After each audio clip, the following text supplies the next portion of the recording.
దయసి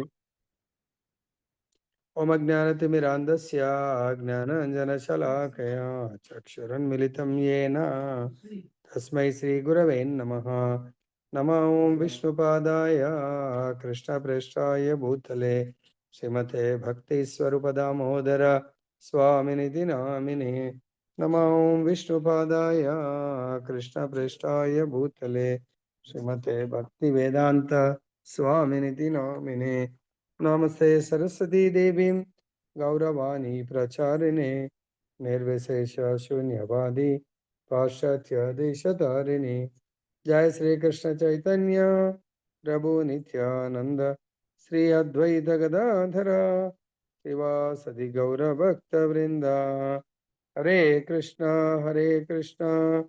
కృష్ణ కృష్ణ హరే హరే, హరే రామ రామ రామ హరే హరే.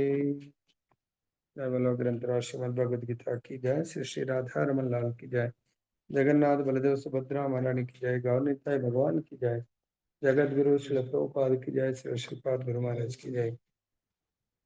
ఈరోజు మనకు భగవంతుడు అందిస్తున్నటువంటి విశేషమైనటువంటి సందేశము భగవంతుడి యొక్క యథార్థ మరియు ప్రత్యక్ష దర్శనం చేసుకునే విధానాన్ని మనం చర్చిద్దాము. అంటే ఇక్కడ మనము చేసి గుర్తుపెట్టుకోండి, భగవంతుడి యొక్క యథార్థ మరియు ప్రత్యక్ష ఈ రెండు పదాలు యూజ్ చేయడానికి కారణం ఏంటంటే, అర్జునుడు ఆల్రెడీ తన యొక్క రిక్వెస్ట్ మేరకు భగవంతుడు అర్జునుడికి విశ్వరూప దర్శనాన్ని చూపించాడు. ఎక్కడి నుంచి విశ్వరూప దర్శనం వచ్చింది? భగవంతుడి యొక్క యథార్థ రూపము. అంటే అర్జునుడి ముందు ఉన్నటువంటి రూపం ఏంటి? భగవంతు యొక్క ద్విభుజ శ్యామసుందర రూపం, కృష్ణస్తు భగవాన్ స్వయం. ఆ రూప దర్శనం అర్జునుడి ముందు ఉండింది. ఆ రూపంతో భగవంతుడితో చర్చిస్తా ఉన్నాడు అర్జునుడు. ఓకే, కాబట్టి ఇక్కడ పర్టికులర్ గా యథార్థ అంటే భగవంతుడి యొక్క యథార్థ రూపం ఏంటి? ద్విభుజ శ్యామ సుందర రూపం. ప్రత్యక్ష అంటే భగవంతుడి యొక్క స్వయం ఈ కళ్ళతో, తన కళ్ళతో ప్రత్యక్ష దర్శనాన్ని అర్జునుడు చేసుకున్నాడు. ఏ దర్శనాల్ని? యథార్థం కానటువంటి అంటే తాత్కాలికమైనటువంటి విశ్వరూప సందర్శన, విశ్వరూప దర్శనాన్ని చేసుకున్నాడు. ఎవరి కృప వల్ల? భగవంతుడి కృప వల్ల. దాని తర్వాత కృష్ణ భగవానుడే విశ్వరూపుడు, దాని తర్వాత కృష్ణ భగవానుడే చతుర్భుజ నారాయణుడు అని లోకానికి చాటి చెప్పడానికి కొరకు అర్జునుడు భగవంతుణ్ణి మీ యొక్క చతుర్భుజ నారాయణ రూపాన్ని దయచేసి నాకు ప్రదర్శించండి, ఆ యొక్క దివ్యమంగళ రూపాన్ని కూడా నాకు చూపించండి, చూసే భాగ్యాన్ని కల్పించండి వేడుకోవడం వల్ల భగవంతుడు తన యొక్క ఎక్స్పాన్షన్ తన నుంచే చతుర్భుజ నారాయణ రూపం కూడా వస్తుంది అని అర్జునుడికి చూపించాడు. దాని తర్వాత ఫైనల్ గా భగవంతుని వేడుకుంటారు, ప్రభు మీరు మళ్ళీ మీ యథార్థ దర్శనాన్ని నాకు ప్రసాదించండి. యథార్థం అంటే ఎక్కడి నుంచి విశ్వరూపం వచ్చింది, ఎక్కడి నుంచి చతుర్భుజ నారాయణ రూపం వచ్చిందో మళ్ళీ ఆ రూపాన్ని, ఆ దివ్యమంగళ ద్విభుజ శ్యామసుందర రూపాన్ని నాకు ప్రదర్శించండి అని వేడుకుంటే మళ్ళీ ఆ రూపాన్ని చూపించడం జరిగింది. కాబట్టి ఈ టైటిల్ భగవంతుడి యొక్క యథార్థ మరియు ప్రత్యక్ష దర్శనం ఎలా చేసుకోవాలి అనేది మనం ఇప్పుడు ఈ రెండు శ్లోకాల ద్వారా చర్చిద్దాము. ఎలా అనే దాన్ని దయచేసి మీరు నిజంగా దాంట్లో ఒకటి రెండు లీలలు కూడా మనం చర్చిద్దాము. ఇంతకు ముందు కూడా భగవంతుడి యొక్క యథార్థ మరి ప్రత్యక్ష దర్శనము ఎవరైనా మహాభక్తులు చేసుకున్నారా అనేది మనం చర్చిద్దాము. సమయం ఆల్రెడీ కొంచెం లేట్ స్టార్ట్ చేసాము, అయినా పర్వాలేదు, శ్రద్ధ ఉన్న వాళ్ళు అటెండ్ చేయండి. సో ఇతరులకు కూడా ఇటువంటి భగవంతుడి యొక్క దివ్యమంగళ దర్శన శ్రవణ మాత్రమే వాళ్ళకు దర్శనం దొరుకుతుంది. చక్షువులతో, కర్ణములతో దర్శనం చేసుకోవాలి ముందు, తర్వాత చక్షువులతో చేసుకోగలరు. కాబట్టి దయచేసి ఇప్పటికైనా ఎవరైనా భక్తులు మిస్ అవుతే వాళ్ళకి చెప్పండి. నీ దివ్య నేత్రములతో నీవు చూస్తున్న రూపము వేదాధ్యయనం చేయగాని, కఠోరమైన తపస్సు చేయగాని, దానం చేయగాని, పూజ చేయగాని అర్థము కాదు. మనిషి నన్ను యథార్థంగా చూడగలగడానికి ఇవి సాధనములు కావు. చాలా అద్భుతంగా భగవంతుడు చెప్తున్నాడు. ఈ ఏవవి నాలుగుటి చేత భగవంతుణ్ణి దర్శించుకోలేము అంటున్నాడు. భగవంతుడే డిక్లేర్ చేస్తున్నాడు. నా యథార్థ రూపాన్ని దర్శించుకోలేరు. దేనివల్ల? వేదాధ్యయనం. నీ అంతట నువ్వు వేదాధ్యయనం చేస్తే దర్శించుకోలేవు. తర్వాత నీకు తోచిన విధంగా కఠోర తపస్సు చేస్తున్నావు. దర్శించుకోలేవు. తర్వాత నా దగ్గర డబ్బులున్నాయి గదా! అని జెప్పేసి విచ్చలవిడిగా ఇష్టమున్నట్టు దాన ధర్మాలు జేస్తారు. దానివల్ల దర్శనం దొరకదు. తర్వాత మీకు తోచిన విధంగా పూజలు చేసుకుంటా పోతారు చాలామంది. హ్మ్. సోమవారం ఒక పూజ, మంగళవారం ఒక పూజ, లేకపోతే ఈ మంత్ ఒక పూజ, నెక్స్ట్ మంత్ ఇంకో పూజలు, లేకపోతే ఈ మంత్ ఒక దీక్ష, నెక్స్ట్ మంత్ ఇంకో దీక్షలు. దానివల్ల భగవంతుడు యథార్థంగా అర్థం గాడు. భగవంతుడిని యథాతథంగా మనము చూడలేము అని భగవంతుడే చెప్తున్నాడు. భాష్యంలో చెప్తున్నాడు. శ్రీకృష్ణుడు తన తల్లిదండ్రులైన దేవకి వసుదేవుల ఎదుట మొట్టమొదలు చతుర్భుజ రూపంలో ప్రకటమై తర్వాత ద్విభుజ రూపంలోకి మారాడు. నాస్తికులకు లేదా భక్తి రహితులకు ఈ రహస్యం అర్థం చేసుకోవడం చాలా కష్టము. వ్యాకరణ జ్ఞాన పద్ధతిలో లేదా విద్యా యోగ్యతల పద్ధతిలో వేద సాహిత్యాన్ని అధ్యయనం చేసిన పండితులకు శ్రీకృష్ణుని అర్థం చేసుకోవడం అసాధ్యము. అలాగే మొక్కుబడిగా గుడికి వెళ్ళి పూజలు చేసే వ్యక్తులకు కూడా అతడు అర్థం కాడు. వారు దర్శనానికి వెళ్ళిన శ్రీకృష్ణుని యథార్థంగా తెలుసుకోలేరు. రాబోయే శ్లోకంలో స్వయంగా శ్రీకృష్ణుడే వివరించినట్లు కేవలము భక్తియుక్త సేవా మార్గం ద్వారానే ఆ దేవదేవుడు అర్థమవుతాడు. ఒక దివ్యమంగళ దర్శనము మొక్కుబడిగా వెళ్ళి అందరూ వెళ్తున్నారు. మనం వెళ్ళి పోయి ఆ భగవంతుడి లైన్‌లో కనబడి ఆహా! ఎంత బాగుంది విగ్రహము. మనము ఆ విగ్రహ దర్శనం చేస్తాం గానీ, విగ్రహము లోపల ఉన్నటువంటి ఆ సచ్చిదానంద రూపాన్ని దర్శనం చేయలేమంట. దానికి గూడా ఒక లీల అద్భుతమైన లీల. ఎలా దర్శనం చెయ్యొచ్చు? ఒక శుద్ధ భక్తుడు ఆ భగవంతుని ప్రహ్లాదుడు గదా! పిల్లర్‌లో స్తంభంలో భగవద్ దర్శనం చేసుకున్నాడు. హిరణ్యకశిపు దర్శనం చేయలేదు. అలా ఎంతోమంది మహాభక్తులు దర్శనం చేసుకుంటారు. వేరే వాళ్ళు మొక్కుబడిగా పూజ చేస్తారు. కానీ వాళ్ళు భగవంతుని దర్శనం చేసుకోలేరు. అంతేగాకుండా భగవంతుడి యొక్క ధామానికి వెళ్ళడానికి వాళ్ళకి అర్హత రాదు. దానికి భగవంతుడు నారదుడి ద్వారా అద్భుతమైన లీలలు చేయడం జరిగింది. ఇక్కడేమంటున్నారు? వేదాధ్యయనం ద్వారా, పూజల ద్వారా గుడికి వెళ్లి పూజలు చేసే వ్యక్తులకు కూడా భగవంతుడు అర్థంగాడు. అంతేకాకుండా వారు దర్శనానికి వెళ్ళిన శ్రీకృష్ణుని యథార్థంగా తెలుసుకోలేరు. దీనికి మనం చాలా సార్ల ప్రభుపాద వారు చెప్తారు. Excellent example. ఏందది? ఒక చెప్పులు కుట్టేవాడు కాబ్లర్, 2 బ్రాహ్మణుడు. పూజారి గుళ్ళోనే పూజ చేస్తున్నాడు. రోజు భగవంతుడి దర్శనం చేసుకుంటున్నాడు. కానీ నా భగవంతుడిని అర్థం చేసుకోలేకపోతుండు. యదార్థంగా భగవంతుడిని చూడలేకపోతున్నాడు. కేవలం ఏం చేస్తున్నాడాయన? ఒక మొక్కుబడిగా తన యొక్క డ్యూటీ బౌండ్ లాగా డ్యూటీ చేసుకొని వెళ్ళిపోతున్నాడు. సో, దీన్ని నారదుడి ద్వారా ఎవరు నిజంగా నన్ను అర్థం చేసుకోగలరు? ఎవరు అర్థం చేసుకున్న వాడే భగవంతుడు లోకానికి వెళ్ళగలడు. కాబట్టి ఒకసారి భగవంతుడు నారదుడు వాడు లీల చేయడానికి పూనుకున్నప్పుడు, నారదుడు మొట్టమొదటిగా గుడికి వెళ్లి ఆ పూజారిని కలిస్తే, పూజారి నారదుల వారొచ్చారని జెప్పేసి సింహాసనం మీద వ్యాసాసనం మీద కూర్చోబెట్టి నారదుల వారికి సేవ జేసి, సో, నారదుల వారికి అడుగుతారు, "ప్రభు మీరెక్కడ వెళ్తున్నారు?" "నేను వైకుంఠానికి వెళ్తున్నానంటే" అప్పుడు ఈ పూజారి అంటారు, నారదుడు వెళ్తాడు అదైతే విశ్వాసం ఉంది. సో, ప్రభు నా యొక్క చిన్న కోరికను భగవంతుడితో విన్నవించండి అంటారు. ఏంటి నీ కోరిక అంటే, నేను వైకుంఠానికి ఎప్పుడు వెళ్తాను. ఓకే. అది కొంచెం రిటర్న్‌లో వచ్చేప్పుడు కనుక్కొని రండి అంటారు. ఓకే. నో ప్రాబ్లమ్ కనుక్కుంటాను అని వెళ్తారు. వెళ్తూ ఆ గుడి దగ్గరలో ఒక మర్రి చెట్టు ఉంటే దాని కింద ఒక చెప్పులు కుట్టేవాడు ఆహ్, ఉంటాడు. ఆయన చూస్తాడు. అరే! నారదుల వారు వెళ్తున్నారని చెప్పేసి ఆయన కూడా తన దగ్గర ఏమన్నా సింహాసనాలు ఉంటాయా? వ్యాసాసనాలు ఉంటాయా? చిన్న స్టూల్ ఉంటే ఆ స్టూల్ ఏసి ప్రభు ఇక్కడ కూర్చోండి. నేనైతే పేదవాడిని. ఆ చైర్ మీద కూర్చునబెట్టి నారదుడికి కూడా తనకు తోచిన విధంగా సేవ చేస్తాడు. అప్పుడు ఆ చెప్పులు కుట్టేవాడు గూడా అడుగుతాడు. ప్రభు మీరెక్కడ వెళ్తున్నారు అని. నేను వైకుంఠానికి వెళ్తున్నాను అంటాడు. వైకుంఠనాథుడి దర్శనానికి. అప్పుడు నా యొక్క చిన్న కోరిక ఉందట ఏంటంటే, నేను భగవద్ధామం ఎప్పుడు వెళ్తాను అని అడుగుతాడు. కొంచెం ఆ ప్రశ్న భగవంతుడితో అడిగి రిటర్న్‌లో వచ్చేప్పుడు తెలుసుకొని రండి అంటాడు. ఓకే. నో ప్రాబ్లమ్ అంటాడు. అప్పుడు నారదుల వారు వైకుంఠానికి వెళ్తారు. వైకుంఠం వెళ్ళినప్పుడు భగవంతుడు అడుగుతాడు, "నారదా భూలోకంలో మిగతా లోకాల్లో అందరూ క్షేమ సమాచారం ఎలా ఉంది? ఏంటి? అని అడిగినప్పుడు, ప్రభు నేను వస్తున్నప్పుడు ఒక ఇద్దరు వ్యక్తులు మీ భక్తులే ఇద్దరు గూడా. సో, వాళ్ళిద్దరూ ఒక సేమ్ ప్రశ్న అడిగారు. ఏంటి నారద ఆ ప్రశ్న అంటే, వాళ్ళిద్దరూ ఒకడేమో బ్రాహ్మణుడు, గుడిలో పూజ చేస్తా ఉన్నాడు. నిరంతరము. అతనేమో ఆ గుడి బయట ఒక మర్రి చెట్టు కింద పెద్ద చెట్టది. చెప్పులు కుట్టుకుంటా ఉంటాడు. ఆయన గూడా మీ లోకానికి, వైకుంఠానికి ఎప్పుడు మేము వెళ్ళగలము అని అడిగారు. అది ప్రశ్న ప్రభు అంటే. అప్పుడు భగవంతుడు అంటాడు, పూజారి ఎప్పుడొస్తాడో నాకైతే ఇంకా గ్యారంటీ లేదు. ఎన్ని జన్మలు పడతాయో తెలీదు. కానీ ఆ చెప్పులు కుట్టే వాడు మాత్రం ఇదే లాస్ట్ లైఫ్. ఈ జన్మ చాలించగానే నా లోకానికొస్తున్నాడు అంటాడు. నారదుడికి ఏం అర్థం కాలేదు. ఏంటి ప్రభు నిత్య నిరంతరం నీ సేవ చేస్తున్నాడు. శ్రీ విగ్రహారాధన, అర్చా విగ్రహారాధన చేస్తున్నాడు. ఆయన ఎప్పుడొస్తాడో తెలీదంటున్నారు. ఇతనేమో బయట కూర్చుండి తన పనేంటి చెప్పులు కుట్టుకుంటా ఉన్నాడు.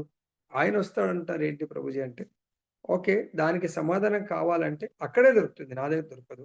కాకపోతే వాళ్ళు మీరు వెళ్ళంగానే ఒక ప్రశ్న వేస్తారు. ఇద్దరు సేమ్ ఏంటంటే, ప్రభు నారద మహర్షి మీరు వెళ్ళంగానే భగవంతుడు ఏం చేస్తున్నాడని మిమ్మల్ని అడుగుతారు. దానికి మీరు సమాధానంగా చెప్పండి. భగవంతుడు చిన్న సూది మొనలోంచి రంధ్రంలోంచి పెద్ద మదపు టేనుగుని దూరుస్తున్నాడు భగవంతుడు. అది నేను చూసాను. ఆ సన్నివేశాన్ని చూసానని చెప్పండి అంటారు. ఓకే ప్రభు. దానివల్ల ఆన్సర్ దొరుకుతుందంటే మీకే దొరుకుతుంది. పూజారి ఎందుకు రాలేకపోతున్నాడు? మోచి ఎందుకు నెక్స్ట్ జన్మలో వస్తున్నాడు మీకు ఆన్సర్ దొరికిపోతుందంటాడు. ఓకే. అని జెప్పేసి వస్తాడు. మొదటగా పూజారి ప్రశ్న కాబట్టి పూజారి దగ్గరికొస్తాడు. పూజారి దగ్గరికొస్తే మళ్ళీ పూజారి అరే! నారదుడు చాలా ఉత్సాహంతో ఉంటాడు. ఆన్సర్ నాకు ఇమ్మీడియేట్‌గా నేను ఇదే లాస్ట్ లైఫ్ ఉండొచ్చు. ఇంక నేను వైకుంఠం వెళ్ళిపోతాను అది ఇది అనుకోని ఎక్స్‌పెక్ట్ జేసి నారదుని సేవ చేసి అప్పుడు సేమ్ భగవంతుడే జెప్పాడు గదా! అప్పుడు అడుగుతారు. ఏమడుగుతారు? నారద మునీంద్రుల వారు మీరు వైకుంఠం వెళ్ళినప్పుడు భగవంతుడు ఏం జేస్తున్నాడు అంటే, ఒక చిన్న సూది రంధ్రంలోంచి పెద్ద ఏనుగుని దూరుస్తున్నాడు. అది చూసాను నేను అంటాడు. అప్పుడు పూజారి అంటాడు, "ఏంటి ఋషివర్య మీరు నాతోనేనా జోక్ జేసేది? చిన్న సూది రంధ్రం మీరే చెప్తున్నారు. పెద్ద మదపు టేనుగుని ఎలా దూరుస్తారండి? ఇదేంటి జోక్ జేస్తున్నారు ఇట్లా మీరు." ఆ! నేను సీరియస్ క్వెషన్ అడిగితే మీరు జోక్‌లాగా చెప్తున్నారేంటి? అవునండి. నేను చూసింది జెప్తున్నానది. సో, విశ్వాసం లేదు. ఎలా విశ్వాసం ఉంటదండి? చిన్న సూదిరంధ్రం పెద్ద ఏనుగు ఎలా దూర్చగలుగుతారు? ఓహో! అదే అంటే ఆయనకర్థమైందన్నట్టు. ఆహా! మరి ఏమన్నారంటే, ఇంక ఇప్పుడే చెప్పలేము. ఎన్ని జన్మలు పడతాయో తెలీదన్నారంటే, సరే, సరే అండి అని జెప్పేసి, అప్పుడు నారదుడి మాటల మీద గూడా విశ్వాసం లేకుండా ఎళ్ళిపోతాడు. పట్టించుకోడింక. తర్వాత టెంపుల్ బయటకొచ్చిన తర్వాత అక్కడ ఈ చెప్పులు కుట్టే అతను మోచి అతని దగ్గరికి వెళ్లి అడుగుతాడు. మోచి చాలా ఉత్సాహంతో ఉంటాడు. నారద మునీంద్రుల వారొచ్చారని చెప్పేసి మళ్ళీ ఆయన పాదాలకు సేవ జేసి పాదాలను కడిగి ఆయన దగ్గర ఉన్న చిన్న స్టూల్ మీద కూర్చోబెట్టి అప్పుడు అడుగుతారు, "ప్రభు మీరు వెళ్ళినప్పుడు భగవంతుడు ఏం చేస్తున్నారు? ఆ! ఎటువంటి దివ్యమైన కర్మ జేస్తున్నారు?" అంటే అప్పుడు నారదుడు సేమ్ చిన్న సూది రంధ్రంలోంచి పెద్ద మదపు టేనుగుని దూరుస్తున్నారు. ఆహాహా! ఎంత గొప్ప భగవంతుడు లీల చెప్పారండి. భగవంతుడి లీలనా? నమ్ముతున్నారంటే ఎందుకు నమ్మలేమండి? ఎలా నేనే చెప్తున్నాను. చిన్న సూది రంధ్రంలోంచి భగవంతుడికి ఏదైనా పాసిబిలిటీ ఉంటదండి. సూది రంధ్రంలోంచి ఏనుగు ఏందండి?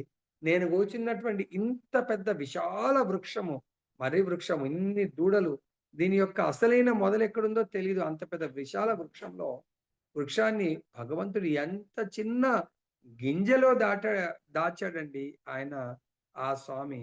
ఒక్క ఆ మర్రి పండు చూస్తే దాంట్లో ఒక 100 గింజలుంటాయొచ్చు. ప్రతి గింజలో ఇంత విశాలమైనటువంటి వృక్షాన్ని భగవంతుడు దాచి దాన్ని సేవ్ జేసినప్పుడు, సూదిరంధ్రంలోంచి ఏనుగును దూర్చడంలో పెద్ద కష్టమేముందండి. ఆ భగవంతుడి లీల ఆహా!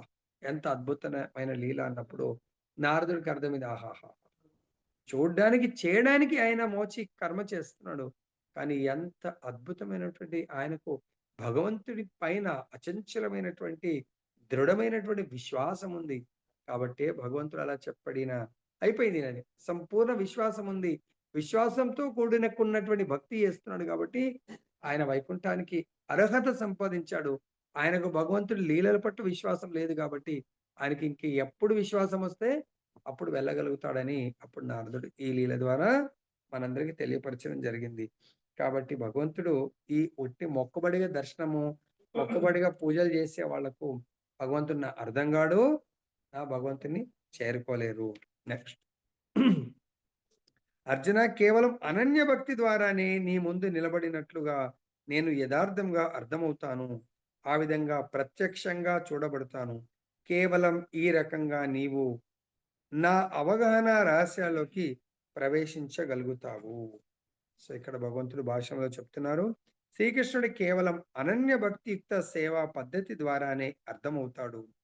భగవద్గీతను జ్ఞాన మార్గ విధానంలో అర్థం చేసుకోవడానికి ప్రయత్నించే అప్రమాణిక వ్యాఖ్యాతలు తాము తమ సమయాన్ని వృధా చేసుకుంటున్నామని తెలుసుకునే రీతిగా భగవంతుడు దీనిని ఈ శ్లోకంలో తేట తెల్లంగా వివరించాడు.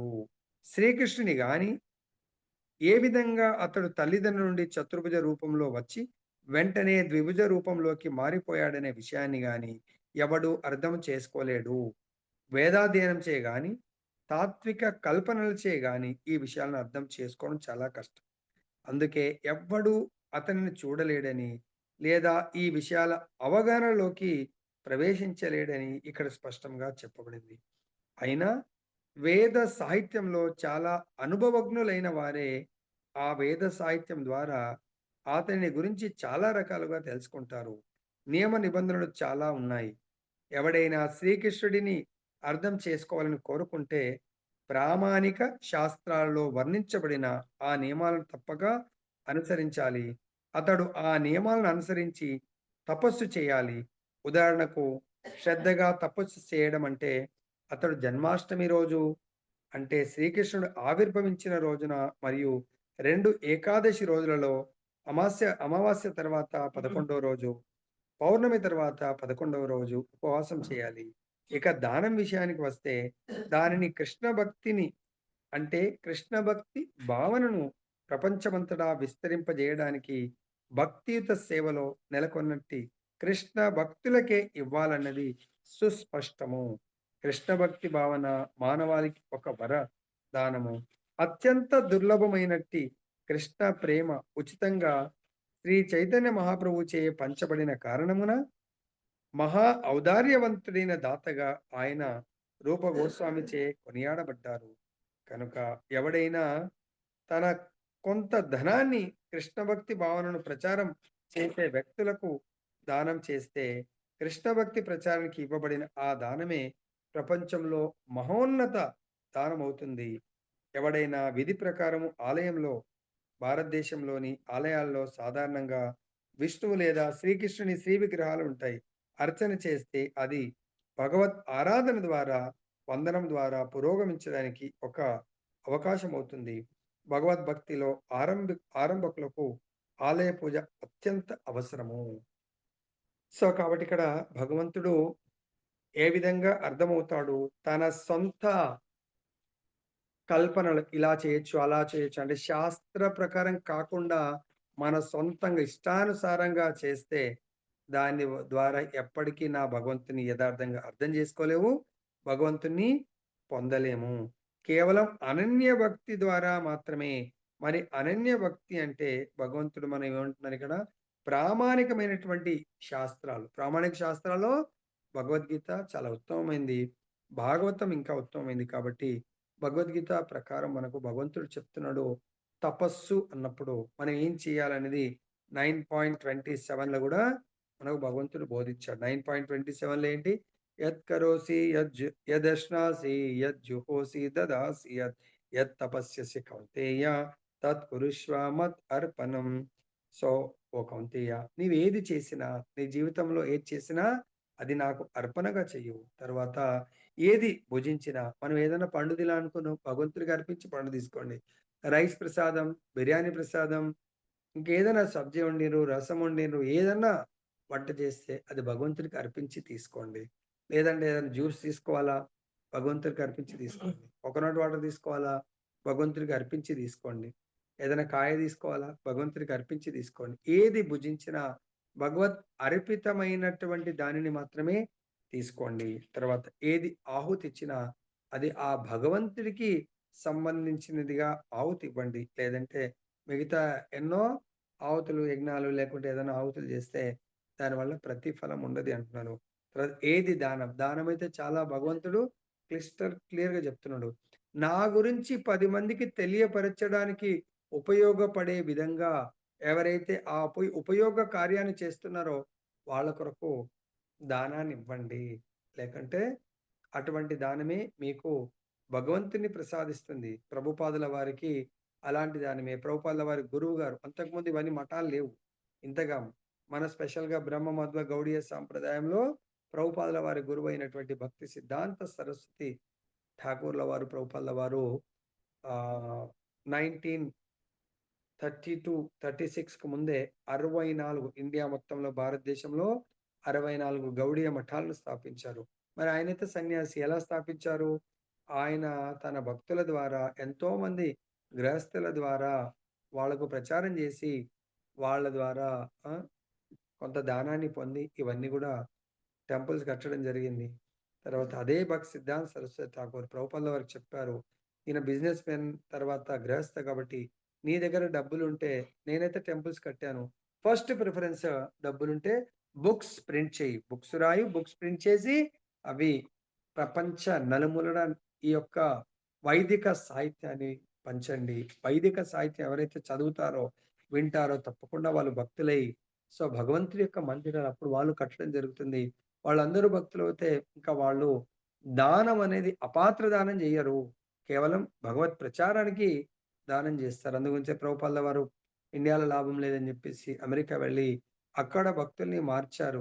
అక్కడి నుంచి మనమన్నా దానం ఇవ్వడానికి వెనక ముందవుతామో గాని, వాళ్ళు దానము ఎంతంటే అంత దానం చేశారు గాబట్టే ఇనీషియల్ డేస్‌లో మన మెయిన్ టెంపుల్స్ అన్నీ గూడా అమెరికన్ అంటే యూరోపియన్స్ వాళ్ళందరూ గూడా చాలా సహాయ సహకారాలు చేయడం వల్ల ప్రభుపాదుల వారు ఇండియాలో గాని, విదేశాల్లో గాని ప్రచారం జేయడానికి చాలా ధన సహాయం అవసరం పడ్డది. అంటే మన వాళ్ళు గూడా జేసుంటారు.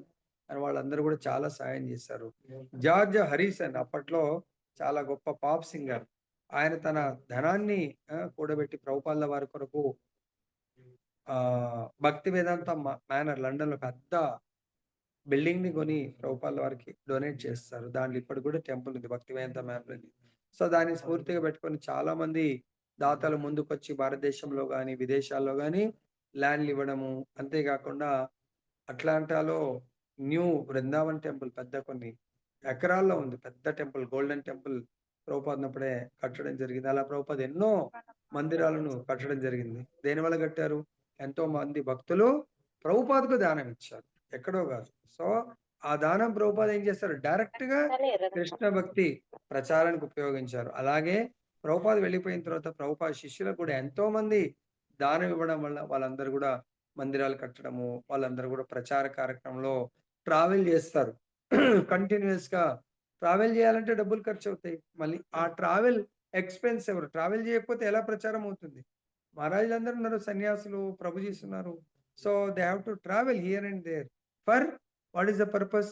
కృష్ణ భక్తి ప్రచారం. కృష్ణుడి యొక్క కథామృతం బోధన చేయడానికి, భాగవతామృతం బోధన చేయడానికి, భక్తుల్ని సో, యాత్రలు తీసుకెళ్ళడానికి, అక్కడ వెళ్లి తీర్థస్థలాలు చూయించి, అక్కడ కథామృతాన్ని వర్ణించడం వల్ల వాళ్ళలో భక్తిదేవి జాగృతమవుతుంది. భక్తి జాగృతం దానివల్ల వాళ్ళు భక్తిలో ముందుకు వెళ్ళగలరు. ఇక్కడ చెప్తున్నారు. శ్వేతాశ్వతర ఉపనిషత్తులో యస్య దేవే పరా భక్తిః యథా దేవే తథా గురౌ తస్యైతే కథితా హి ఆర్ధాః ప్రకాశంతే మహాత్మనః. దేవదేవుని పట్ల అచంచలమైన భక్తిని కలిగినవాడు, అదే విధమైన అచంచలమగు శ్రద్ధను తానెవరి పట్ల కలిగి ఉన్నాడో అట్టి గురువుచే నిర్దేశాన్ని పొందేవాడు స్వయంగా వెల్లడి అవ్వడం ద్వారా భగవంతుణ్ణి చూడగలుగుతాడు. మానసిక కల్పనల ద్వారా ఎవ్వడూ శ్రీకృష్ణుని అర్థం చేసుకోలేడు. ప్రామాణిక గురువు నేతృత్వంలో శిక్షణను పొందిన వానికి శ్రీకృష్ణుడిని అర్థం చేసుకోవడం అనేది మొదలు పెట్టడమైనా అసాధ్యమే. శ్రీకృష్ణుని అర్థం చేసుకోవడానికి ఏ ఇతర పద్ధతిని వాడకూడదని, ఉపదేశించకూడదని లేదా ఏ పద్ధతి అయినా జయప్రదం కాదని సూచించడానికే ఇక్కడ అనే పదము ప్రత్యేకంగా వాడబడింది. కాబట్టి ఇక్కడ స్పెషల్‌గా శ్వేతాశ్వత ఉపనిషత్తులో చెప్తున్నారు. భగవంతుడి యొక్క దర్శనం కలగాలి. భగవంతుని యథార్థంగా అర్థం జేసుకోవాలంటే ఎవరి ద్వారా సాధ్యమవుతుంది అంటున్నారు? దేవదేవుని పట్ల అచంచలమైనటువంటి భక్తి కలవాడికి ఏమవుతుంది? అదే విధమైన అచంచలమగు శ్రద్ధను తానెవరి పట్ల కలిగి ఉన్నాడో అట్టి గురువుచే నిర్దేశాన్ని పొందేవాడు. మనకు భగవంతుడి పట్ల అచంచలమైన భక్తి ఉండాల. విశ్వాసం ఉండాల. సేమ్ అంతే మనకు ఏ విధంగా అయితే అచంచల విశ్వాసం, భక్తి ఉందో అదే అంతే ఈక్వల్‌గా దానికంటే 10 రెట్లు ఉన్నటువంటి గురువు ద్వారా మాత్రమే అచంచలమగు శ్రద్ధను తానెవరి పట్ల కలిగి ఉన్నాడో అట్టి గురువుచే, అటువంటి గురువుచే నిర్దేశాన్ని పొందాలి గాని, భగవంతుడి పట్ల విశ్వాసం లేదు, భగవంతుడి పట్ల నమ్మకం లేదు, భగవంతుడిని సేవించరు, భగవంతుని అర్చన చెయ్యరు. అలాంటి వాళ్ళతో మనం ప్రవచనం విన్నా గూడా అది నిరర్ధకము. దానివల్ల నీకు భక్తి ప్రారంభం గూడా గాదంట. శ్రీకృష్ణ అర్థం చేసుకోవడం అనేది మొదలు పెట్టడమైనా అసాధ్యమే. స్టార్టింగ్ గూడా సాధ్యము కాదు అని జెప్తున్నాడు. శ్రీకృష్ణుని అర్థం చేసుకోవడానికి ఏ ఇతర పద్ధతిని కూడా వాడకూడదు, ఉపదేశించకూడదు. దానివల్ల ఎటువంటి జయప్రదము కాదు. దీని ద్వారా మాత్రమే భగవంతుని దర్శనం జేసుకోగలుగుతాం. ఇంకా ముందు చర్చించిన తర్వాత కొన్ని లీలలు చెప్తాను. ఎవరు ఏ విధంగా దర్శనం జేసుకున్నారు? శ్రీకృష్ణుని స్వీయ రూపాలు అంటే ద్విభుజ రూపము, చతుర్భుజ రూపము, సుదర్ సుదుర్దర్శం చూడడానికి దుర్లభమైనవి అని వర్ణింపబడినవి. అర్జునునికి చూపబడిన తాత్కాలికమైన విశ్వరూపానికి అవి పూర్తిగా భిన్నమైనవి. చతుర్భుజ నారాయణ రూపము, ద్విభుజ కృష్ణ రూపము నిత్యమైనవి, దివ్యమైనవి కాగా అర్జునునికి ప్రదర్శించిన విశ్వరూపము తాత్కాలికమైనది. అర్జునునికి పూర్వము ఎవ్వడు ఆ విశ్వరూపాన్ని చూడలేదు. త్వదన్యేన న దృష్ట పూర్వం అనే పద సముదాయము చెబుతున్నది. భక్తులకు అది చూపవలసిన అవసరం లేదని కూడా అది సూచిస్తుంది. అర్జునుని అభ్యర్థన మేరకు ఆ రూపము శ్రీకృష్ణునిచే ప్రదర్శింపబడింది. దాని ద్వారా భవిష్యత్తులో ఎవడైనా తాను భగవంతుడినని చెప్పుకునే వాళ్ళు కూడా ఫ్యూచర్‌లో ఉంటారనే ఉద్దేశంతోనే భగవంతుని విశ్వరూపంను చూయించమని అడగడము, భగవంతుడు చూయించడం జరిగింది. అంతేగాకుండా వైదిక సాహిత్యంలో విద్య వంటి యోగ్యతలచే మనిషి అతిగా గర్వితుడు కావద్దని గడిచిన శ్లోకంలో పదే పదే వాడబడే 'నా' అనే పదం సూచిస్తుంది. అతడు శ్రీకృష్ణ భక్తిని చేపట్టాలి. కేవలం అప్పుడే అతడు భగవద్గీతపై వ్యాఖ్యానము రాయడానికి ప్రయత్నించాలి. భగవంతుడి గురించి భగవద్భక్తి చేసిన వాడు మాత్రమే భగవంతుడి గురించి రాయగలుగుతాడు గానీ, భగవంతుడి భక్తి చేయని వాడు భగవంతుడి గురించి చాలామంది పొలిటికల్ వాళ్ళు వీళ్ళు రాయడానికి ప్రయత్నం చేస్తారు. మీరు భగవంతుడి పట్ల విశ్వాసమే లేదు. భగవంతుడి యొక్క ప్రాక్టికల్ భక్తి చేయకుండా భగవంతుడికి రాయడానికి ఎటువంటి అర్హత ఉండదు. శ్రీకృష్ణుడి విశ్వరూపం నుండి భగవంతుడు అర్జునుడి కోరిక మేరకు విశ్వరూపం నుండి చతుర్భుజ నారాయణ రూపానికి తరువాత తన సహజ యథార్థ రూపం అని అందుగురించే పదం వాడాం మనం. సహజమైనటువంటి ద్విభుజ రూపానికి భగవంతుడు మారిపోయాడు. భగవంతుడి నుంచి ఎక్స్‌పాన్షన్ వచ్చింది. మళ్ళీ ఆ విరాట్ రూపం నుంచి భగవంతుడి వెనక చతుర్భుజ నారాయణ రూపముగా మిగిలిపోయింది. నారాయణ రూపం కాస్త భగవంతుడి ద్విభుజ రూపంలోకి మారిపోయాడు.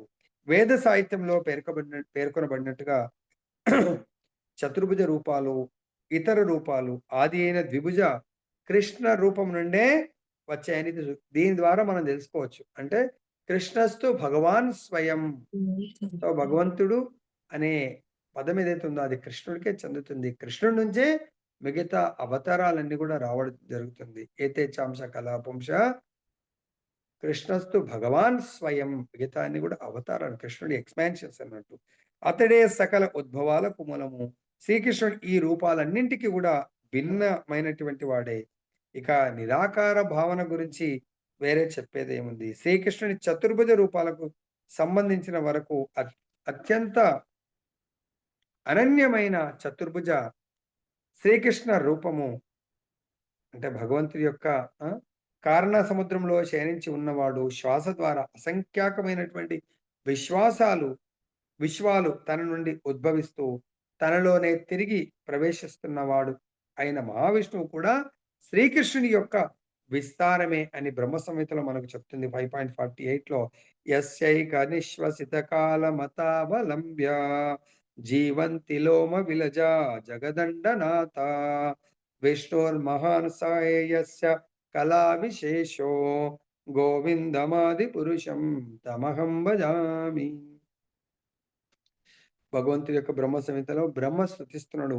కేవలం భగవంతుడి యొక్క శ్వాస ద్వారా ఎవరిలో అసంఖ్యాకమైనటువంటి విశ్వాలు అంటే ఈ బ్రహ్మాండాలు ప్రవేశిస్తాయో, తిరిగి ఎవరి నుండి బహిర్గతమవుతాయో అటువంటి మహావిష్ణువు కూడా భగవంతుడు శ్రీకృష్ణుని యొక్క ప్రధాన అంశ. అందుకే సర్వకారణ కారణం ఈశ్వర పరమకృష్ణ సచ్చిదానంద విగ్రహ అనాదిరాదిర్ గోవింద సర్వకారణ కారణం అన్ని కారణాలకు కారణభూతుడు ఆ గోవిందుడు ఆ కృష్ణ భగవానుడు అన్ని రూపాలకు విష్ణు రూపాలకు అన్ని అవతారాలకు కూడా భగవంతుడే మూల రూపం అని చెప్పేసి బోధిస్తున్నారు. అంతేకాకుండా గోపాల తాపని ఉపనిషత్తులో కూడా చెప్తున్నారు. సచ్చిదానంద రూపాయ కృష్ణాయ క్లిష్టకారిణే నమో వేదాంత వేద్యాయ గురవే బుద్ధి సాక్షినే.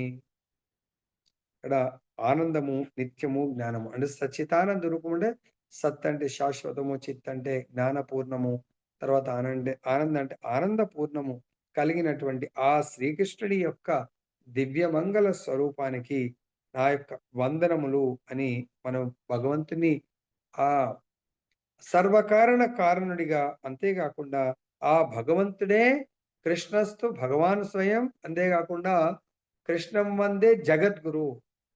సో, ఆ కృష్ణుడే జగత్తు గురువు, ఆది గురువు. తర్వాత అటువంటి గురువుకు గోపాల తాపనిషత్తులో చెప్తున్నారు. కృష్ణో వై పరమం దైవతం.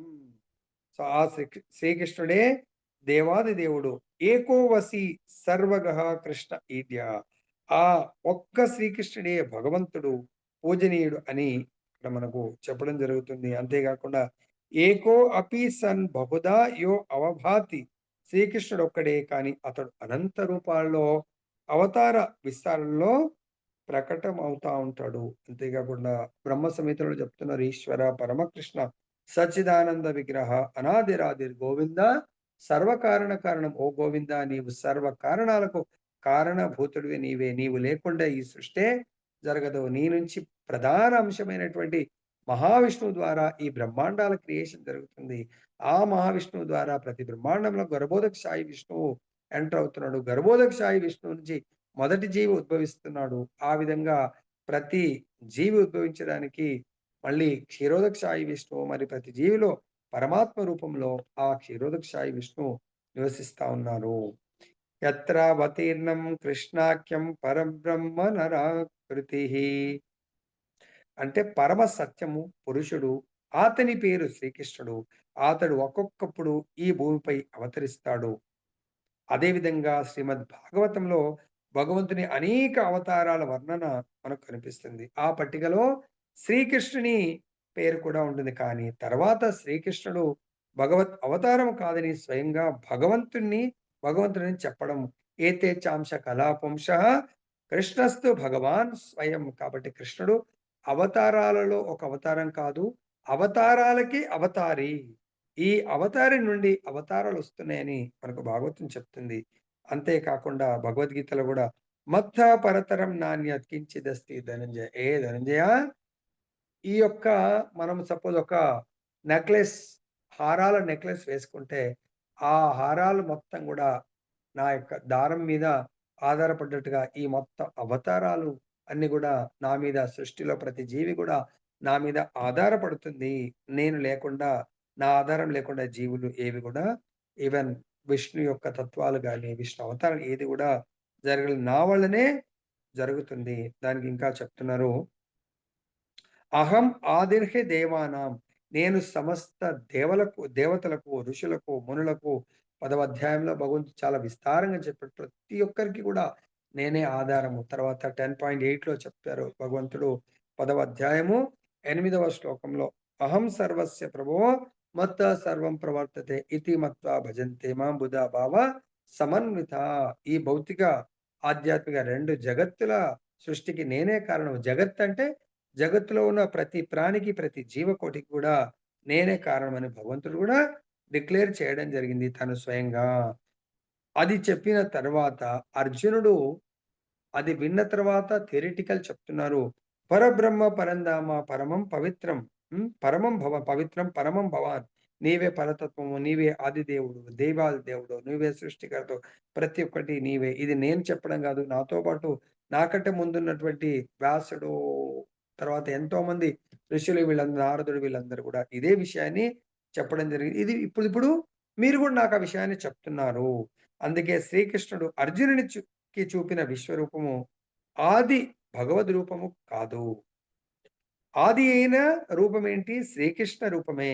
భగవత్ ప్రేమ లేనట్టి వారి దృష్టిని ఆకర్షించడానికే వేల కొలది శిరములు, హస్తం ఆ యొక్క విరాట్ రూపం. ఎందుకంటే ఎవరైతే భగవంతుని నమ్మరో అది చూసిన ప్రతి ఒక్కడు మో నాస్తికుడా, నాస్తికుడు అంటే భగవంతుడు లేడని గాదు. స్వయంగా భగవంతుడున్నాడు. భగవంతుడే మృత్యు ప్రతి ఒక్కరు గూడా భగవంతుని లోపలికి వెళ్ళిపోతున్నారు కాల రూపంలో అని వాళ్ళింగప్పుడు భయపడి భగవంతుడికి శరణాగతి పొందడానికి కొరకు ఆ రూపం ఉపయోగపడుతుందే గాని, భగవంతుని ప్రేమనివ్వడానికి ఉపయోగపడదు. అనేకమైన దివ్య సంబంధాలతో భగవత్ ప్రేమలో ఉండే విశుద్ధ భక్తులకు విశ్వరూపం ఏమాత్రం ఆకర్షణీయమైనది కాదు. ఆ! ఆ రూపము, ఆ జైగాంటిక్ రూపాన్ని భక్తులు కోరుకోరు. అంతేకాకుండా తన మూల కృష్ణ రూపంలోనే భగవంతుడి దివ్య ప్రేమ వినిమయం చేస్తాడు భగవంతుడు. వేరే రూపాలతో చేయడు. అందుకే స్నేహభావంలో శ్రీకృష్ణునితో అతి సన్నిహితంగా సంబంధము కలిగిన అర్జునునికి ఆ విశ్వరూపం ప్రీతికరంగా లేదు. పైగా అది చాలా భీతికరంగా, భయంకరంగా ఉంది. అంతేకాకుండా అర్జునుడు నిత్య సహచరుడు కాబట్టి భగవంతుడు అతనికి దివ్యమైనటువంటి నేత్రాలను ప్రసాదించి భగవంతుడి యొక్క వివిధ రూపాలను దర్శనం కల్పించాడు.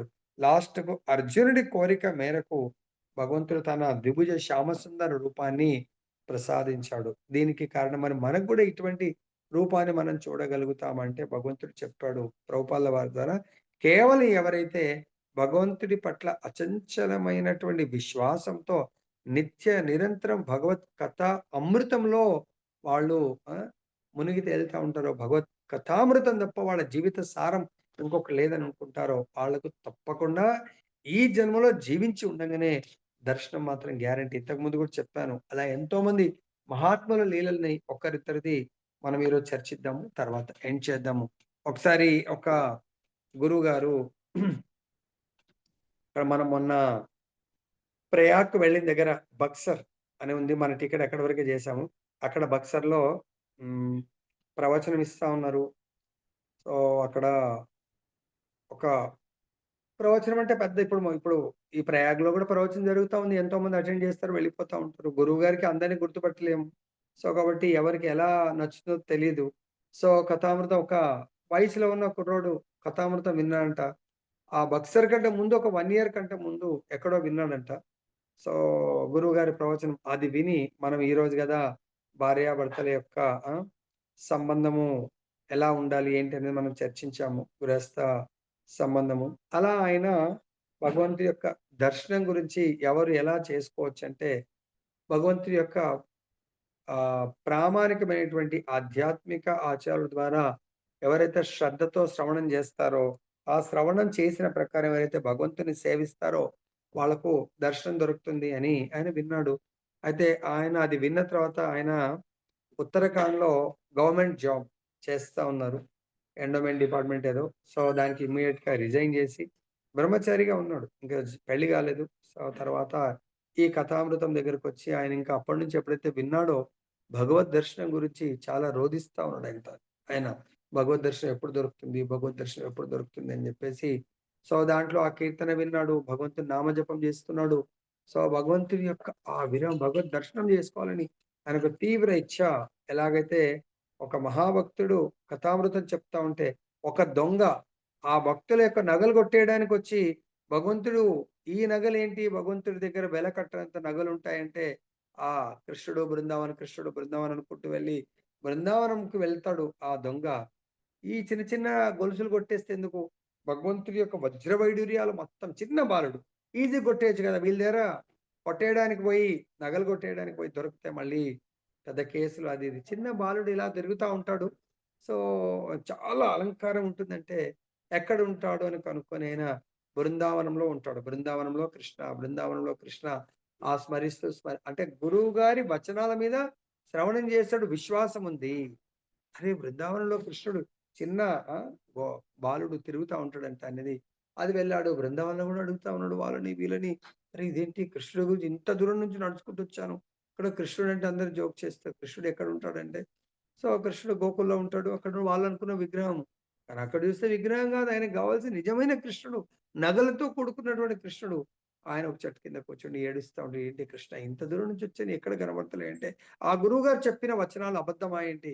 ఇలా మోసం చేస్తారేమో గురువులు అని జెప్పేసి ఆయన ఎప్పుడైతే గురువుగారిని నిందించడానికి ప్రయత్నం చేస్తున్నప్పుడు భగవంతుడు ప్రకటితమైనాడు చిన్న బాలుడు.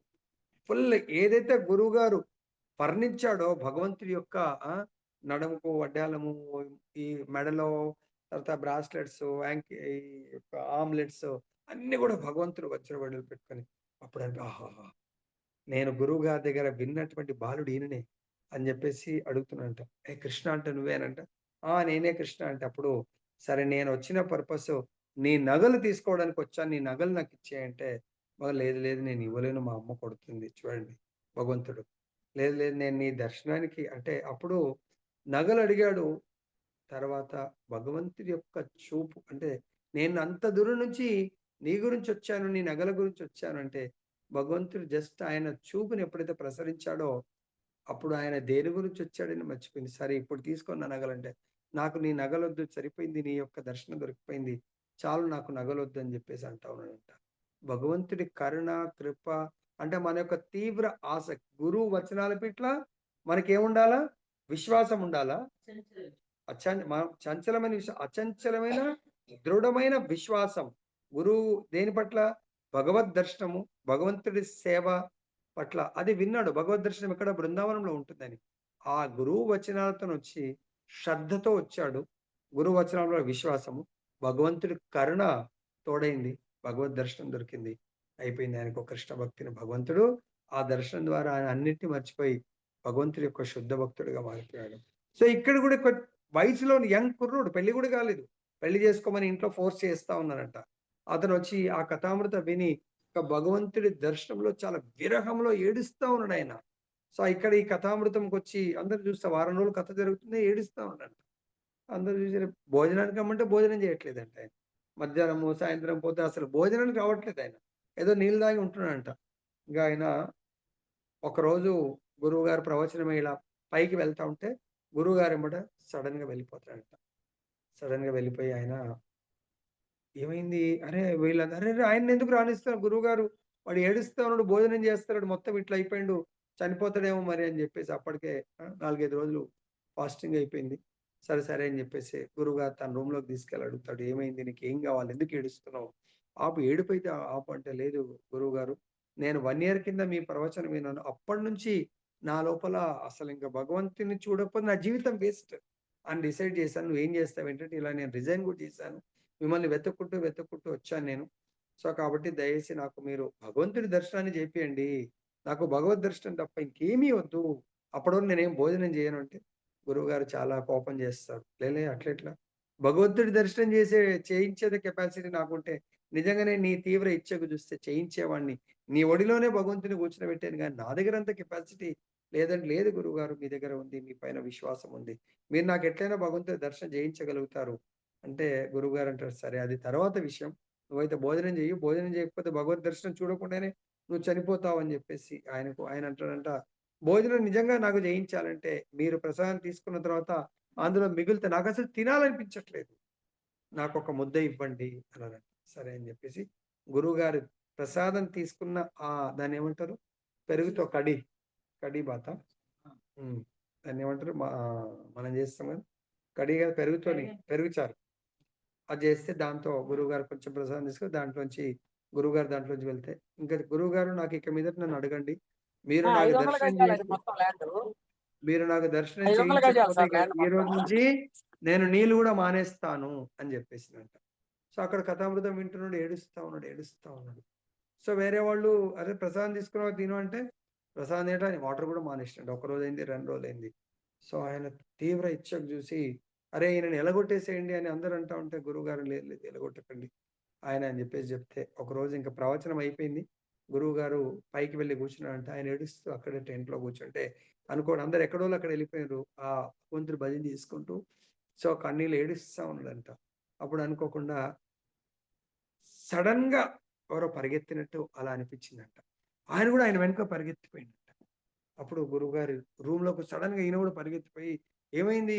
ఆయన పేరేదో రామదాస్. "ఏమైంది? ఏమైంది పరిగెత్తుకుంటూ వచ్చావంటే?" "గురువుగారు నేను కోరుకున్నటువంటి ఆ రూపం భగవంతుడు మీ రూమ్‌లోకొచ్చాడంటే." "ఆ రూమ్‌లో ఎప్పుడొచ్చాడు? ఎక్కడున్నాడంటే?"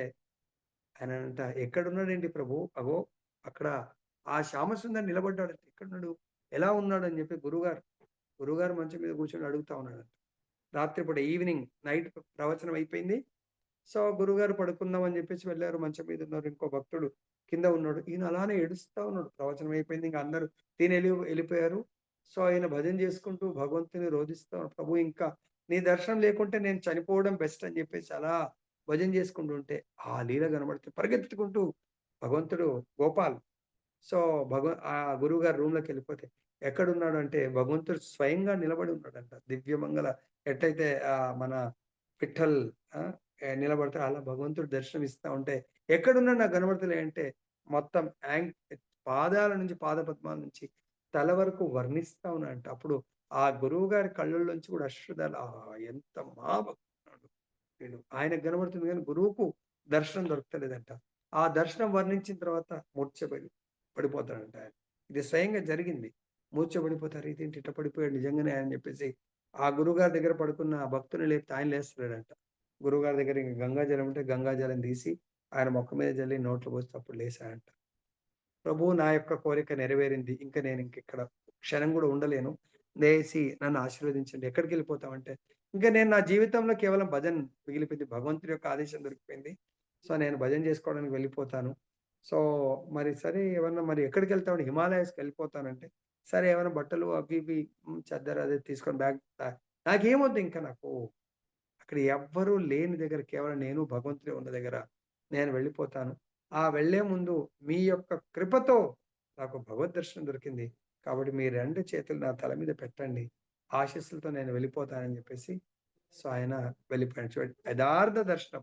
ఆయన ఏ దర్శనం కోరుకున్నాడో గురువుగారి ద్వారా ఆ భగవంతుడి యొక్క దివ్యమైనటువంటి భాగవత వర్ణన విన్నాడు. అదే దర్శనం భగవంతుడు ప్రసాదించాడంట. అంటే గురువుగారి ముఖార విందం నుంచి వెలువడినటువంటి ఆ వర్ణన పట్ల మనకొక శ్రద్ధతో విన్నామంటే ఖచ్చితంగా భగవద్ దర్శనం దొరుకుతుంది.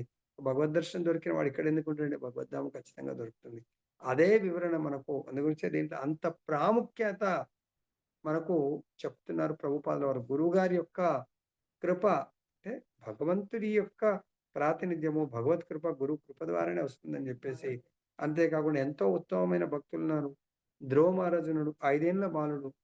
ఆయన భౌతిక సంపత్తి కొరకే వెళ్తాడు. కానీ తన యొక్క తల్లి మార్గ నిర్దేశకత్వంలో అరణ్యాలకు వెళ్ళి అరణ్యం అంటే ఏ అరణ్యానికి వెళ్ళిండు? ఆయన మథురా మండలంలోని ఏ అరణ్యం అది? మధుబన్. మధుబన్‌కి వెళ్లి వెళ్దామని ప్రయాణం చేస్తున్నాడు. నారద మునీంద్రుల వారి యొక్క కృప భగవంతుడు పంపిస్తాడు. అంటే మనం అనుకోకూడదు. అలా గురువుగారొచ్చారంటే, ఆ గురువుగారిని మనకు ఎవరైతే జ్ఞానాన్ని, మనకు భగవత్ మార్గాన్ని చూపిస్తారో, ఆయన కేవలం భగవంతుడు పంపించిన వాడుగా ఎలా ఉండాలాయన? మనకేదైతే విశ్వాసం ఉందో, సేమ్ విశ్వాసము కలిగినటువంటి గురువుగారినే మనం నమ్ముకోవాల. పొద్దున మా ప్రతిభ మాత అడిగింది. రోజు పరంపరలు లేనోళ్ళు, పరంపర లేని వాళ్ళు ఇష్టమున్న మాటలు మాట్లాడుతా ఉంటారు. శాస్త్రం, ప్రామాణికమైన శాస్త్రం ఉండాలా. ప్రామాణికమైనటువంటి ఆచార్య పరంపరలో వచ్చినటువంటి గురువుగారు మాత్రమే మనకు భగవంతుని స్వయం యథార్థంగా ప్రసాదించగలుగుతారు. యథార్థ దర్శనాన్ని ఇప్పించగలుగుతారు. కాబట్టి నారద మునీంద్రుల వారి యొక్క మంత్రోపదేశం వల్ల భగవంతుడిని మొట్టమొదటిగా 6 మంత్స్ తపస్సు చేసిన తర్వాత భగవంతుడు అంతరంగంగా దర్శనమిస్తాడంట. పరమాత్మ దర్శనమిస్తాడు. ఆ ధ్యానంలో ఆహా! పరమాత్మ దర్శనంలో చాలా ఆనందంలో మునిగిపోతా ఉంటాడు. కానీ అది నిజమైనటువంటి యథార్థ దర్శనం కాదు గదా! అప్పుడు భగవంతుడు ధ్రువుడి కళ్ళు మూసుకొని లోపల దర్శనం చేస్తున్నాడు. కానీ అదే దర్శనం భగవంతుడు ధ్రువ మహారాజు ముందు నిలబడ్డాడంట. శంఖ, చక్ర, పద్మము, గద పట్టుకొని నిలబడతాడు. కానీ ధ్రువ మహారాజు కళ్ళు మూసుకున్నాడు. మరి భగవంతుడు అనుకుంటున్నాడు, అరే ఈయనకు ప్రత్యక్ష దర్శనం ఇవ్వాలనుకుంటే కళ్ళు మూసుకుంటే ఎలా దర్శనం దొరుకుతుంది? అప్పుడు భగవంతుడు తన లోపట హృదయంలో ఉన్నటువంటి పరమాత్మ దర్శనము క్లోజ్ అయిపోయిందంట. అరే! ఇదేంది? ఆయన విచలితమైపోయి అరే! ఏంటి నాకు దర్శనం మిస్ అయిపోయిందని ఆయన కళ్ళెదురు చూస్తే లోపల ఏ దర్శనం చేసుకున్నాడో స్వయంగా ముందల ప్రకటితమైనడు. స్వయం యథార్థ ప్రత్యక్ష దర్శనం. ఆయన విష్ణువు యొక్క ధ్యానం చేశాడు. విష్ణువు యొక్క యథార్థ రూప దర్శనం దొరికింది. అప్పుడు ఆ భగవంతుడి కృప వల్ల ధ్రువ మహారాజుకు గొప్ప కృష్ణ భక్తిని ప్రసాదించాడు. గొప్ప మహాభక్తుడయ్యాడు. ఆయన తన జీవితమంతా భక్తి చేసుకుంటూ భక్తి ప్రచారం చేయడం జరిగింది. కాబట్టి ఇక్కడ మనకి ఈరోజు భగవంతుడు చెప్తుంది ఏది చేసినా మనము భగవంతుడి యొక్క యథార్థ రూపాన్ని తెలుసుకోవడానికి కొరకు ఆచార్యుల ద్వారా నిత్య శ్రవణం చేయండి. ఈ శ్రవణం అనేది దయచేసి గుర్తుపెట్టుకోండి. ఎవరికంటే వాళ్ళకు దొరకదంట. సో, ఈరోజు భగవద్ దర్శనం దొరకాలంటే మీ అందరికి కూడా ఫైనల్‌గా ఒక లీల ద్వారా ఎండ్ చేస్తాను. మనకు భాగవత శ్రవణం ఎక్కడ మొట్టమొదటిగా జరిగింది? అసలు భాగవతం ఎవరి కొరకు భగవంతుడు భాగవత రూపంలో అవతరిస్తాడు? పరీక్షిత్ మహారాజుని ఉద్ధరించడానికి కొరకు. కానీ పరీక్షిత్ మహారాజు ఎందుకు ఆ గంగా నది తటానికి వెళ్ళిండు? మృత్యువు మామూలుగా అయితే మృత్యు భయంతో మృత్యువు 7 రోజుల్లో రాబోతుందని. ఈ విషయాన్ని దేవతలు విని, అరే! ఈయనకు మృత్యువు భయమే గదా! మృత్యువు నుంచి ఆయన దూరుడవ్వడానికి అమృతాన్ని ఇద్దామని జెప్పేసి, వాళ్ళు అమృత కలశం తీసుకొని శుకదేవ గోస్వామి దగ్గరికొస్తారు. "హే శుకదేవ్ ప్రభు, మీరు ఈ అమృతాన్ని మీరు తీసుకొని ఆయనకిచ్చేయండి.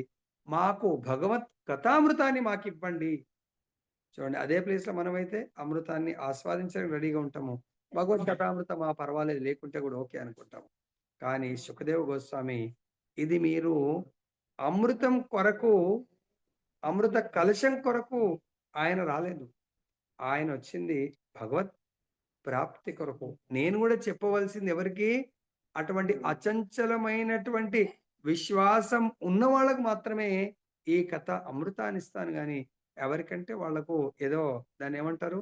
ఆశ చూయించే వాళ్ళ కొరకు ఈ కథామృతం ఇవ్వడానికి కుదరదు. భగవంతుడి పట్ల భగవంతుడి యొక్క యథార్థ రూప దర్శనం కోరుకునే వాళ్ళకే ఈ అమృతాన్ని నేను ప్రసాదిస్తాను. కానీ ఎవరు పడితే వాళ్ళకు నేనివ్వలేను అని జెప్పేసి సుఖదేవ గోస్వామి డినై జేస్తారు. కాబట్టి దయచేసి అర్థం జేసుకోండి. ఈరోజు మనం పొద్దున, సాయంత్రం భగవత్ కథా అమృతం దొరుకుతుందంటే, మామూలుగా మనం దేవతలు ఆస్వాదించే ఆ అమృతం గూడా దీని ముందు ఎందుకు పనికిరాని విధంగా మనం భావించొచ్చు. అర్థమైందా? జయ బోలో గ్రంథరాజ్ శ్రీమద్ భగవద్గీత की जय श्री श्री राधा रमन लाल की जय जगन्नाथ बलदेव सुभद्रा महारानी की जय गौर भगवान की जय जगत गुरु श्री प्रभुपाद की जय श्री श्रीपाद गुरु महाराज की जय